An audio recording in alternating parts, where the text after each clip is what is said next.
സൗദിയിൽ പ്രവാസികൾക്കും ഭൂമി വാങ്ങാനുള്ള നിയമം അടുത്ത വർഷം ആദ്യം മുതൽ പ്രാബല്യത്തിൽ വരും. ഇതിനായി പരിഷ്കരിച്ച റിയൽ എസ്റ്റേറ്റ് ഉടമസ്ഥാവകാശ നിയമത്തിന് മന്ത്രിസഭയുടെ അംഗീകാരം ലഭിച്ചു.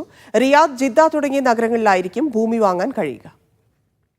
റിയാദ്, ജിദ്ദ തുടങ്ങിയ പ്രദേശങ്ങളിലായിരിക്കും പ്രവാസികൾക്കും ഭൂമി വാങ്ങാൻ കഴിയുക. ഇതിനായി പരിഷ്കരിച്ച റിയൽ എസ്റ്റേറ്റ് ഉടമസ്ഥാവകാശ നിയമത്തിന് മന്ത്രിസഭയുടെ അംഗീകാരം ലഭിച്ചു. കിരീടാവകാശിയുടെ അധ്യക്ഷതയിൽ ജിദ്ദയിൽ ചേർന്ന പ്രതിവാര മന്ത്രിസഭാ യോഗത്തിന്റേതാണ് തീരുമാനം. അടുത്ത വർഷം തുടക്കം മുതൽ നിയമം പ്രാബല്യത്തിലാകും.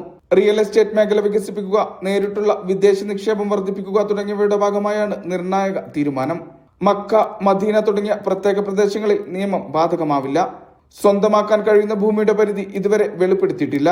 പുതിയ നിയമവുമായി ബന്ധപ്പെട്ട കൂടുതൽ വിവരങ്ങൾ അതോറിറ്റിയുടെ പബ്ലിക് കൺസൾട്ടേഷൻ പ്ലാറ്റ്ഫോമിൽ പ്രസിദ്ധീകരിക്കുമെന്നും മന്ത്രാലയം അറിയിച്ചു. Mishal Cherpulassery, media 1, Riyadh.